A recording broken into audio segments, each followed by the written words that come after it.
ओम शांति। अॼु जी मुरली तारीख़ 18/11/2021। अॼु मुरली में गीत आहे लख ज़माने वारा। ओम शांति। अॼु मिठा मिठा शइ बाबा ब्रह्मा जे तन द्वारा चवनि था, मीठे मीठे बच्चे तव्हां गीत ॿुधियो।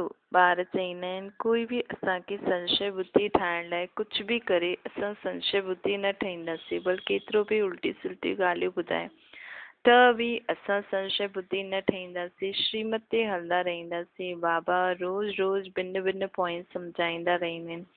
सतयुग में 9 लख हुया न, त ज़रूर एतिरी बाक़ी सभु मनुष्यनि जो विनाश थी वेंदो। मनुष्य शरीर जो विनाश त ई सभी आत्मायूं परमधाम में हली वेंदियूं। जो बुद्धिवान आहिनि वो इशारे सां सम्झी वेंदा कि बरोबर हिन लड़ाई सां अनेक धर्म विनाश थी वेंदा। हिकु देवी देवता धर्म जी स्थापना थी वेंदी। जो लायक ठहींदा उहे ई मनुष्य खां देवता ठहींदा न। बाप जे बिना कोई मनुष्य खे देवता ठाहे न सघे। अर्थात मनुष्य आत्मा में दैवी गुणनि जी धारणा कराइण जी शक्ति बाबा में ई आहे। त ॿारनि खे यादि रहणो खपे कि हाणे असांखे घर वञिणो आहे, परंतु इहा ॻाल्हि माया घड़ी घड़ी भुलाए छॾंदी आहे। हितां खां हाणे बाबा खे हिते वेही करे हाणे असांखे बाबा खे यादि करे सतो प्रधान ठहिणो आहे। कोई बि समय वॾी लड़ाई लॻी सघंदी आहे न, नियम थोड़ी आहे। चईंदा बि आहिनि शायदि वॾी लड़ाई थी वञे, जो अहिड़ी लड़ाई लॻे जो कॾहिं बंदि ई न थी। बंदि त थींदी जॾहिं सभु कुझु साफ़ सुथरो थी वेंदो, सभी मनुष्य आत्मा मथे हली वेंदी त लड़ाई बंदि थी वेंदी, पोइ स्वर्ग अची वेंदो। सभी हिक ॿिए खे लड़नि। हिन समय सभु हिक ॿिए सां लड़नि था न, त विनाश थियण खां पहिरियों छो न असां बाप खे यादि करे सतो प्रधान ठहिण जो पुरुषार्थ करूं। यादि जी यात्रा में ई माया विघ्न विझंदी आहे। इन करे बाबा रोज़ रोज़ चईंदा आहिनि ॿार चार्ट लिखो, पर मुश्किल कोई 2-4 ई लिखंदा आहिनि। अर्थात परसेंट जे हिसाब सां। बाक़ी बाबा त ॿुधाइनि, बाक़ी त पंहिंजी धंधे दोरी में सॼो ॾींहुं बिज़ी रहंदा आहिनि। अनेक प्रकार जा विघ्न बि त पईंदा आहिनि ॿारनि जे जीवन में। ॿारनि खे इहे त मालूम आहे कि असांखे सतो प्रधान त ज़रूरु ठहिणो आहे, त काथे बि रहो लेकिन पुरुषार्थ करो कि असां आत्माउनि खे सतो प्रधान ठहिणो ई आहे। मनुष्य खे सम्झाइण लाइ चित्र आदि बि ठाहींदा रहंदा आहियूं। शिव जी हिन समय मनुष्य आहे 100% तमो प्रधान। पहिरियों जॾहिं मुक्ति धाम मां ईंदा आहियूं त सभी आत्मायूं मथां खां जॾहिं हेठि ईंदियूं आहिनि त सतो प्रधान हूंदियूं आहिनि। पोइ सतो खां पोइ सतो प्रधान सतो रजो तमो में ईंदा आहिनि। हिन समय सभु तमो प्रधान थी विया आहिनि। सभिनि खे बाबा जो पैगाम ॾियणो आहे, त बाप खे यादि करण सां सतो प्रधान ठहींदासीं। विनाश त साम्हूं बीठो ई आहे, कॾहिं बि लॻी सघंदा। त छो न असां सतो प्रधान ठही करे विनाश खे ऑर्डर करूं कि हाणे थी, असां हुन खां पहिरियों तयार थी वञूं। सतयुग में हिकु ई धर्म हूंदो, त बाक़ी सभु धर्म वारी आत्माऊं निर्वाण धाम में हूंदियूं। ॿारनि खे चित्रनि ते ध्यानु ॾियणो खपे। वॾा चित्र हुजण सां सम्झी सुठी तरह सघंदा। सभिनि खे बाबा जो संदेश ॾियणो।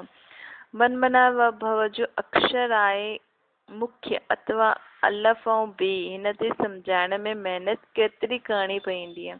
छो जी मनुष्य स्वयं के शरीर सम्झी वेठा आहिनि, भॻवान खे अलॻि अलॻि रूपनि में सम्झी वेठा आहिनि। इन करे अलफ ऐं बे खे सम्झाइण ॾाढी महिनत करणी पवंदी आहे। सम्झाइण वारा बि नंबर वारा आहिनि। बेहद बाप सां गॾु लव हुजणो खपे, तॾहिं असां ॿियनि खे बाबा जो ज्ञान सुठी रीति सम्झाए सघंदासीं। बुद्धि में ई रहणो खपे कि असां बाबा जी सर्विस था करूं, ख़ुदा ई ख़िदमतगार ठहिया आहियूं न। उहो माण्हू अक्षर भर चईंदा आहिनि असां ख़ुदा जा ख़िदमतगार आहियूं, लेकिन अर्थ न सम्झंदा आहिनि कि हिन जो यथार्थ अर्थ छा आहे। ख़ुदा जा ख़िदमतगार त तॾहिं ठहींदासीं जॾहिं हुनखे पहचानंदासीं, हुनजे कार्य खे पहचानंदासीं। हाणे बाबा आया आहिनि ॿारनि जी ख़िदमत करणु, असां हुननि जा मददगार ठहिया आहियूं। केतिरो उत्तम देवी देवता था ठाहिनि न। अॼु असां केतिरा कंगाल थी विया आहियूं। सतयुग में केतिरा सर्वगुण संपन्न हुयासीं। हिते हिक ॿिए में सभु माण्हू लड़नि झगड़नि था। इहे कंहिंखे पतो न आहे कि विनाश त थियणो ई आहे। सम्झंदा आहिनि शांती थी वञे, परंतु उहा थींदी कॾहिं, थींदी त सही, लेकिन घोर अंधियारे में आहिनि कि थींदी कीअं। सोचंदा आहिनि असां ई हिक ॿिए सां मिली करे शांति सां रहंदासीं। लेकिन वो कम त बाबा जो आहे। हाणे उन्हनि खे सम्झाइणो खपे। विलायत में बि जो इहा नॉलेज ॾेई सघंदा आहिनि उहा ॾियनि। हिक ई ॻाल्हि सभा में वेही सम्झायो कि महाभारत लड़ाई त नामी गिरामी आहे, हिन सां ई हिन पुराणी दुनिया जो विनाश थींदो। सभी पुराणी चीजूं, सभिनि आत्माउनि जो पुराणो शरीर सभु विनाश थी वेंदी। हाणे गॉड फादर बि हिते ई आहे। ज़रूर उहा ब्रह्मा द्वारा ही स्थापना कंदा न स्वर्ग जी। शंकर द्वारा विनाश बि थियणो आहे। कलयुग जोशो जी हाणे इहो आहे संगम युग। बाबा चवनि था नेचुरल क्लैमिटीज़ बि थियणी आहे। World war, third world war is the last war. टियों वर्ल्ड वॉर आहे, उहो सभु आख़िरी वॉर हूंदो। उन खां पोइ स्वर्ग जा द्वार खुलंदा। फाइनल विनाश बि ज़रूरु थियणो ई आहे। हाणे सभिनि खे इहो चइणो पए कि ॿीहर जे बाप खे यादि करो त मुक्ति धाम में हली हलंदासीं। भल पंहिंजे धर्म में रहंदा आहिनि त बि बाबा खे यादि कंदा रहो, निराकार रूप में स्वयं खे आत्मा सम्झी करे, त बि पंहिंजे धर्म में ऊच पद पाए छॾंदव। तव्हां ॼाणंदा आहियो ॿीहर जो बाप असांखे प्रजापिता ब्रह्मा जे तन द्वारा नॉलेज था ॾियनि। पोइ बि ॿियनि खे बि सम्झाइणो पए। बाबा चईंदा आहिनि चैरिटी बिगिन्स एट होम। पहिरियों आपस में ख़ुदि जो कल्याण करो, पोइ पंहिंजे घर वारनि जो, पोइ आसपास सभिनि खे संदेश ॾियो। ॿिया धर्म वारनि खे बि बाबा जो परिचय ॾियणो आहे। ॿाहिरि वारनि खे, राजाउनि खे बि नॉलेज ॾियणी आहे। हुनजे लाइ तयारी करणी आहे। बाबा चईंदा आहिनि इहे मुख्य चित्र जो आहिनि त्रिमूर्ति गोलो झाड़ बि कपिड़े ते छुपायो त ॿाहिरि खणी वञी सघंदा आहियो। वॾी साइज़ में न त 2 टुकड़नि में छपायो। सॼो ज्ञान हिन त्रिमूर्ति झाड़ गोले में आहे।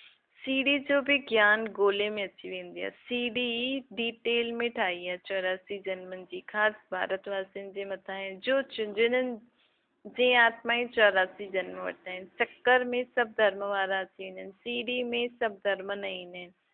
सीडी में त ॾेखारींदा आहिनि कीअं आत्मा सतो प्रधान खां तमो प्रधान ठही करे हेठि उतरदी ईंदी आहे। हाणे बाबा चईंदा आहिनि मामिकम यादि करो।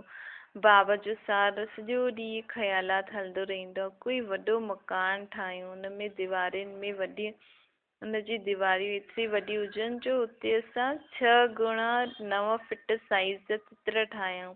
12 फुट जी दीवार हुजणी खपे। हिन समय भाषाऊं बि ॾाढियूं हूंदियूं आहिनि। सभु धर्म वारनि खे सम्झाइणो पए त केतिरी भाषाउनि में बाबा जो ज्ञान छपाइणो पए। एतिरी विशाल बुद्धि सां युक्ति रचणी खपे। सर्विस जो शौक़ु हुजणो खपे।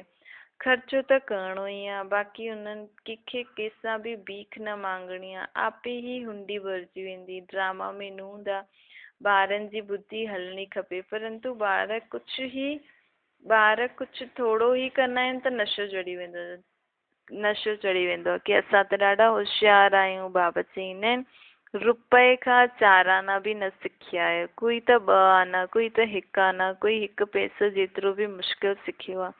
कुझु बि सम्झदा न आहिनि। मुरली पढ़ण जो शौक़ु न आहे। साहूकार प्रजा, ग़रीब प्रजा सभु हिते ई त ठहिणी आहे। कोई त बाप सां वाइदो करे पोइ फिर मुंहुं कारो करे छॾींदा आहिनि। चईंदा आहिनि बाबा हार खाए छॾी। बाप चईंदा आहिनि तव्हां त प्यादे खां बि प्यादा आहियो। वर्थ नॉट अ पेनी। तव्हां अहिड़ा छा पद पाईंदा। हाणे सूर्यवंशी राजधानी स्थापना थी थिए।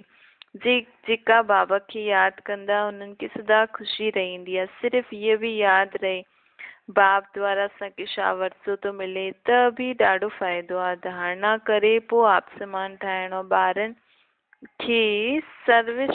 खां सर्विस पुॼंदी न आहे। थोरी सर्विस कंदा आहिनि त सम्झंदा आहिनि असां पास थी वियासीं। देह अभिमान में अची करे पोइ किरी पईंदा आहिनि। अगरि बाबा ब्रह्मा बाबा जी अगरि बेअदबी कयो त शिव बाबा चईंदा आहिनि गोया मुंहिंजी बेअदबी कयो अर्थात मूंखे बुरो भलो बोलियो। बाप दादा ॿई इकट्ठा आहिनि। ईअं न असांजो त शिव बाबा सां कनेक्शन आहे। अरे वरसो त हिननि द्वारा थो मिले न। इन्हनि खे दिलि जो समाचार ॿुधाइणो आहे।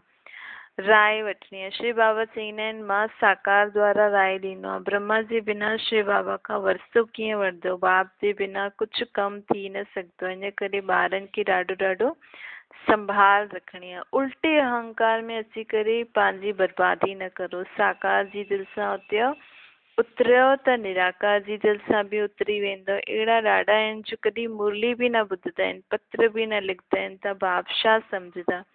मंज़िल त ॾाढी भारी आहे, ॿारनि खे टाइम बर्बाद न करणो खपे। जो पंहिंजे खे महारथी सम्झंदा आहिनि उन्हनि खे ऊच कार्य में मददगार करणो खपे। त बाप बि ख़ुशि थी करे आफ़रीन ॾींदो। इन्हनि सां ॾाढो कल्याण थींदो। प्रदर्शनी में त ढेर ईंदा आहिनि, प्रजा त ठहिणी आहे न। बाबा जी सर्विसेबल ॿारनि में अखर ईंदी आहे। हिन इंद्र सभा में अचण खपनि सूर्यवंशी राजा रानी ठहिण वारा। उहो ई हिन इंद्र सभा में अचणा खपनि।